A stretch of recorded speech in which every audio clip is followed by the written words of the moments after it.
Lukas pasalnya yang ke-12 ayat 41 sampai 48. Simak dan dengarkanlah Injil Tuhan Yesus Kristus. Kata Petrus, "Tuhan, kepada kamikah Engkau tujukan perumpamaan itu? Atau kepada semua orang juga?" Jawab Tuhan, "Jadi, siapakah pengurus rumah yang setia dan bijaksana yang akan diangkat oleh tuannya menjadi kepala atas semua hambanya untuk memberikan mereka jatah makanan pada waktunya? Berbahagialah hamba yang didapati tuannya melakukan tugasnya itu ketika tuannya itu datang. Sesungguhnya aku berkata kepadamu, tuannya itu akan memberi dia wewenang atas segala miliknya. Namun, apabila hamba itu berkata di dalam hatinya, tuanku tidak datang-datang, lalu ia mulai memukul hamba-hamba laki-laki dan hamba-hamba perempuan dan makan minum dan mabuk, maka tuan hamba itu akan datang pada hari yang tidak disangkakannya dan pada saat yang tidak diketahuinya, dan akan memenggal dia dan membuat dia senasib dengan orang-orang yang tidak setia.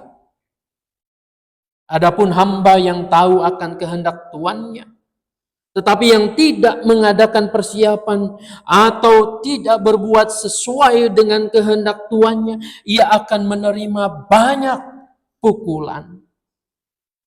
Namun hamba yang tidak tahu dan melakukan apa yang pantas mendatangkan pukulan akan menerima sedikit pukulan. Setiap orang yang kepadanya banyak diberi akan banyak dituntut dari dirinya. Dan kepada siapa yang banyak dipercayakan akan lebih banyak lagi dituntut dari dirinya. Sampai demikian jauh pembacaan Injil Tuhan Yesus Kristus. Tuhan Yesus berkata, yang berbahagia adalah kita yang mau mendengarkan firman Allah, memelihara tentu dengan melakukannya. Haleluya. Bapak Ibu, Opa Oma yang dikasihi Tuhan, apa kabar hari ini? Betulkah baik-baik semua? Syukurlah kalau kita baik-baik semua. Namun kalaupun ada yang kurang sehat, ada yang merasa punya persoalan, punya pergumulan, itu adalah wajar. Karena sebagai manusia, pastinya kita tidak selalu baik-baik saja. Ada kalanya kita mengalami pergumulan, ada kalanya kita mengalami kesulitan, tetapi kita melihat bahwa Tuhan senantiasa menyertai kita. Tema yang hari ini kita akan gumuli adalah setia. Jangan lengah. Setia jangan lengah. Kira-kira apa maksudnya jangan lengah itu? Jangan lengah artinya kita harus senantiasa waspada. Ada kalanya apa yang ada pada kita bisa melakukan ini dan itu. Kita pandai melakukan segala sesuatu. Tapi hanya karena kelengahan, ujungnya bisa mencelakakan diri kita sendiri. Ada banyak atlet dalam bidang olahraga yang hebat, yang berlatih luar biasa, yang dijagokan untuk jadi pemenang. Tapi akhirnya di ujung pertandingan dia harus kalah. Persoalannya sederhana. Karena lengah. Karena tidak waspada. Kali ini kewaspadaan tidak lengah itu dikaitkan dengan kesetiaan. Apa yang dimaksud dengan kesetiaan? Setia saya kira kita setuju ya. Lurus, tidak melenceng ke kiri ke kanan, taat melakukan perintah, tidak mau melanggar. Ada ketaatan, ada kesetiaan. Seseorang bisa taat, bisa setia, jelas motivasinya bisa bermacam-macam. Orang taat setia dalam mengendarai kendaraan berlalu lintas. Kira-kira mengapa saya harus taat, saya harus setia? Kebanyakan orang merasa kalau aku tidak setia, tidak taat, mengikuti rambu-rambu lalu lintas, maka nanti akan bermasalah, akan ditilang. Oleh karena itu lazim kita melihat keadaan di jalan kita. Ibu kota ini yang semakin lama semakin sumpek, semakin padat dan semakin macet itu. Kalau ada polisi di depan sana udah kelihatan, maka kita menjadi pengendara yang taat, yang tertib, yang setia pada peraturan. Tapi kalau nggak ada, saling serobot lawan arus itu sudah biasa. Saya pemotor dan lebih senang memang kemana-mana naik sepeda motor. Ini makanan sehari-hari. Kalau nerobos lawan arus, jangan jauh-jauh, dekat sini aja. Mau ke rumah, belok ke daerah Kepaduri sana, itu banyak sekali. Kenapa? Orang nggak mau mutar. Untungnya lagi di sini nggak ada polisi, nggak dijaga. Tapi di tempat-tempat yang lain ketika ada polisi diketahui di situ, maka nggak ada tuh yang melanggar. Nanti kalau melanggar ditangkap, urusannya ribet, berabe. Dulu saya pernah ditangkap, kayaknya masih ingat dulu dengan Ibu Theo. Partner dalam perlawatan. Ada yang meninggal di rumah sakit, di Jelambar. Mau naik jalan ke atas depan Citraland itu. Rambu-rambu memang gak jelas. Tapi rasanya dari belokan sini, Tanjung Duren, terus melipir, kena juga, katanya nginjek garis. Mobilnya nginjek garis. Ibu Theo saya masih ingat waktu itu. Udah Pak, jangan repot-repot, sini aja, bayar sini. Saya mengatakan gak mau. Tetap saya ikuti prosedur tilang dan saya didudukan di kursi terdakwa waktu itu. Sidang pengadilan. Kalau ada polisi, kita berusaha tertib. Kenapa? Urusannya berabe kalau ditilang itu. Ya minimal ujung-ujungnya keluar duit juga. Kalau tidak ada, bebas. Kita juga melakukan segala sesuatu. Sakit penyakit nih, ke dokter diperiksa. Kata Ibu Yosepin, jangan makan ini, jangan makan itu. Kita turutin tuh, setia. Kenapa? Kalau enggak, saya lebih parah, lebih sakit. Jadi saya daripada sakit, takut nanti dirawat, biayanya mahal, lebih baik turutin aja, setia.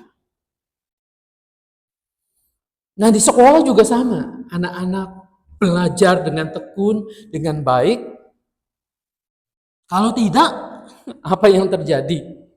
Ya nanti nilainya jelek, nanti nggak naik kelas. Takut. Saya kira begitu ya Ibu Lania di sekolah ya. Ini Ibu guru. Banyak anak-anak yang mengerjakan soal, mengerjakan ujian, belajar dengan baik, dengan taat. Oleh karena apa? Ya kalau enggak nilainya jelek. Kalau jelek nilainya dimarahin papa mama. Kalau tidak mencapai target, maka saya tidak dapat ini dan itu. Bagaimana dengan orang yang bekerja? Sama juga. Motivasi taat masuk kerja jam 8 misalnya, jam 9. Kalau enggak ada sanksi, ada punishment, ada hukuman. Dia mengerjakan dengan baik supaya targetnya itu tercapai. Kalau tidak tercapai, maka ada risiko. Minimal tidak dapat bonus. Orang yang bekerja karena motivasi takut ini, kalau ada majikannya, dia akan bekerja dengan baik. Kalau ada atasannya di sana, dia akan terus bekerja dengan setia, mengerjakannya dengan baik. Dan ini cerita umum kayaknya. Ketika bos tidak ada, ketika atasan tidak ada, ya merdeka di kantor itu. Layar komputernya sudah berubah dari tadinya pekerjaan jadi entah jadi IG, Facebook atau game online. Baru ketika terdengar bos mau datang, sibuk lagi. Menyiapkan lagi. Seolah-olah dia bekerja dengan baik. Ini karena motivasi takut. Adakah motivasi yang lebih baik dari itu? Mestinya ada. Motivasi yang lebih baik ketimbang rasa takut itu. Motivasi itu adalah karena saya mencintai. Saya mencintai tubuh saya mencintai kesehatan, maka Ibu Yosepin memerintahkan harus tidak boleh ini, tidak boleh itu bukan soal. Saya akan melakukannya dengan senang hati. Oleh karena saya mencintai kesehatan saya, tubuh saya. Dan saya pikir kalau saya sehat, maka saya akan bisa melakukan, mencintai keluarga, mengurus keluarga dengan baik. Seorang anak kalau mencintai pelajarannya, mencintai matematika misalnya, ada tugas, nggak ada tugas, dia akan terus belajar dengan baik. Dan biasanya anak-anak yang seperti ini yang mencintai pelajarannya, itu nilainya otomatis akan bagus. Dia bebas dari ketakutan, tetapi juga mendapatkan hasil yang baik. Seorang suami yang mencintai istrinya, keluarganya dengan baik. Di luar sana ada godaan, ada bujukan, ada kesempatan yang baik. Dia tidak akan melakukan macam-macam. Kenapa? Di hatiku cuma ada kamu. Tidak ada yang lain. Maka aku setia. Demikian pula seorang pekerja akan bekerja dengan baik kalau ia mencintai pekerjaan itu. Tidak ada bosnya, bukan masalah. Aku akan mengerjakannya dengan baik karena aku mencintai. Nah, Bapak Ibu, opa-oma yang dikasih Tuhan, ayat yang kita baca ini adalah penggalan dari sebuah kisah tentang Yesus yang mengajarkan tentang kewaspadaan. Yang diperumpamakan dengan sang tuan yang meninggalkan rumahnya karena menghadiri pesta kawin dan memberikan kepercayaan kepada hamba-hambanya untuk mengurus semua yang ada di rumahnya itu. Lalu Yesus mengatakan, Kapan sang Tuhan itu akan pulang? Tidak pernah diberitahu. Dan yang diberitahu adalah mereka hamba-hamba yang bekerja dengan baik, yang waspada, melakukan tugas-tugasnya dengan baik. Itulah hamba itulah yang akan mendapatkan penghormatan. Tetapi sebaliknya hamba-hamba yang lalai, yang melakukan kesempatan karena tuannya tidak ada, lalu melakukan apa yang dia senangi, berleha-leha, tidak waspada, tidak setia, maka ketika tuannya datang dan mendapati hamba ini seperti itu, bahkan lebih parah lagi, kepala hamba itu bisa menyiksa teman-teman yang lain, mencekik dan seterusnya. Mereka akan mendapatkan hukuman yang setimpal. Jadi bagaimana kita mewujudkan kesetiaan ini, kewaspadaan ini? Apakah kita artikan bahwa yang namanya waspada itu, tidak lengah itu, sampai-sampai kita tidak tidur, menantikan Tuhan, lupa beristirahat, betul-betul konsentrasi? Rasanya bukan di situ. Tapi hati kita bagaimana? Mau melakukan apa yang Tuhan kehendaki atau tidak? Kalau hati kita diliputi oleh cinta kita kepada Tuhan, kalau di perumpamaan ini, kalau sang hamba itu mencintai tuannya dengan sedemikian rupa, maka dia tidak akan sembarangan melakukan tugasnya. Akan dengan penuh hati, sepenuh hati melakukan. Kalau Anda dan saya mencintai Tuhan, maka kewaspadaan tidak lengah itu akan datang dengan sendirinya. Kita merasakan Tuhan sudah begitu baik. Sebelum kita menyadari dosa kita, Tuhan telah menyediakan pengampunan buat kita. Dia telah memberikan nyawanya, darahnya untuk kita. Maka ketika cinta Tuhan itu kita terima di hati kita, dan kita tergugah dengan cinta itu, maka bukan karena kita takut dihukum, lalu kita mengerjakan pekerjaan yang Tuhan kehendaki. Bukan karena kita takut tidak kebagian sorga, lalu kita mengerjakan ini dan itu. Tapi karena saya mencintai Tuhan, maka saya akan melakukan ini dan itu. Saya akan waspada. Pertanyaan Petrus menarik. Untuk siapakah perumpamaan itu? Untuk kami kah atau untuk semua orang? Lalu Yesus menguraikan ini. Menguraikan tanggung jawab mungkin yang ditanyakan oleh Petrus itu. Tanggung jawab kepada Petrus dan juga teman-temannya.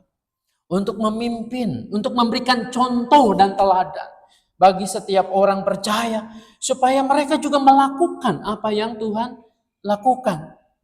Tetapi kalau orang menyalahgunakan, menyalahgunakan tanggung jawab, justru memakai kepercayaan dari Tuhan itu untuk menekan, menyiksa hamba-hamba yang lain, firman Tuhan mengatakan apa? Dia harus dipenggal. Ngeri sekali. Jadi saya bayangkan ada hamba-hamba Tuhan mungkin yang dipercayakan oleh Tuhan menjaga kawanan domba, untuk mendistribusikan cinta kasih Tuhan, tetapi menggunakan kesempatan itu untuk menguntungkan dirinya sendiri, menekan yang lain, maka hukumannya lebih berat.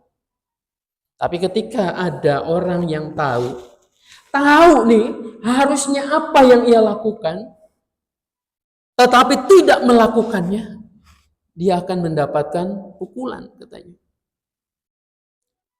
Kebanyakan kita kan tahu apa yang Tuhan mau, apa yang Tuhan kehendaki, apa yang Tuhan inginkan kita lakukan. Namun ketika kita tahu bahwa Tuhan menghendaki kita menjadi domba-domba yang baik, menjadi orang-orang Kristen yang baik, dan kita tidak mau melakukannya, itu artinya sama dengan kita memberontak kepada Tuhan. Pukulan yang akan diterima. Tapi bagaimana ketika orang yang tidak tahu melakukan kehendak Tuhan? Dia tidak mengerjakannya juga. Ya memang cengli ya. Kalau orang tidak tahu, tidak mengerjakan, hukumannya jelas lebih ringan. Nah, Bapak Ibu, Opa-Oma yang dikasihi Tuhan, kita yang tahu apa yang Tuhan kehendaki. Kita diminta untuk setia dan waspada. Kuncinya adalah satu, cintailah Tuhan dengan sepenuh hatimu, dengan segenap hatimu. Maka kewaspadaan, kesetiaan akan tumbuh dengan sendirinya. Tadi sama seperti seorang suami yang mengasihi, mencintai istrinya, anak-anaknya. Dia tidak akan menyeleweng. Dia tidak akan menggunakan kesempatan untuk memuaskan dirinya.